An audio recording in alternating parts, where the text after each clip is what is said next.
50টির উপরে বাচ্চা সহ ধরা পড়ল নতুন রাসেল ভাইপার সাপ। যে সাপ মানুষকে একবার কামড় দিলে 21 দিন পরও মানুষটি মারা যাওয়ার সম্ভাবনা থাকে।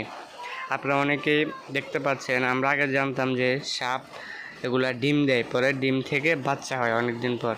কিন্তু রাসেল ভাইপারের বিষধর সাপের ব্যাপারে সম্পূর্ণ উল্টো। এটি ডাইরেক্ট সরাসরি বাচ্চা জন্মদান করে, যার ফলে বাচ্চা মারা যাওয়ার সম্ভাবনা খুবই কম এবং ডিমও নষ্ট হয় না এতে। এক একটা বাচ্চা জন্ম হওয়ার সাথে সাথে কত বড় হয়ে যায় সেটি আপনারা দেখতে পাচ্ছেন। অনেকগুলো সাপ আজকে ধরা পড়লো। এই রাসেল ভাইপার বর্তমানে সারা বাংলাদেশে আতঙ্ক, এবং কি আমাদের কুমিল্লা সহ প্রত্যেক জেলাতেই অঞ্চলীয় ওই অঞ্চলগুলোতে দেখা দিচ্ছে। এখন আমরা এই রাসেল ভাইপার থেকে কীভাবে রক্ষা পাবো? অন্তত বাড়ির চারপাশে যে কারেন্ট জাল বলি আমরা, ওইগুলা দিয়ে যদি চারপাশে আমরা বেড়া দিয়ে রাখতে পারি, তাহলে সাপ আসার সময় জালে আটকা পড়ে পেঁচিয়ে থাকবে।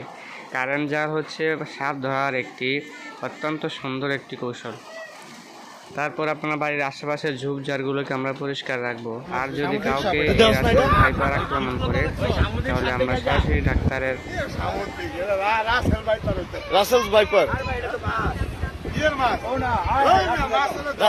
100% রাসেল ভাইপার। মাই গড,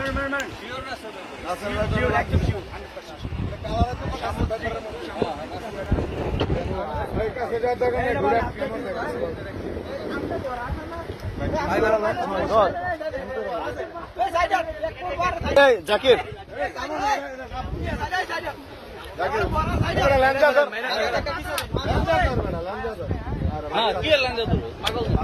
রাসেল ভাইপার এটা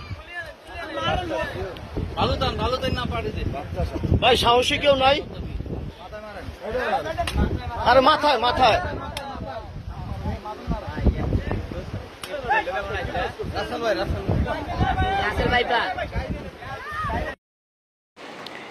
অন্যান্য সাপ মানুষ দেখলে দ্রুত পালিয়ে যায়, কিন্তু রাসেল ভাইপার মানুষ দেখা মাত্রই আক্রমণ করার জন্য ছুটে আসে। এই জন্য আমরা সবাই যারা জমিতে কাজ করব, আমরা বোট পায়ে দিয়ে কাজ করার চেষ্টা করব।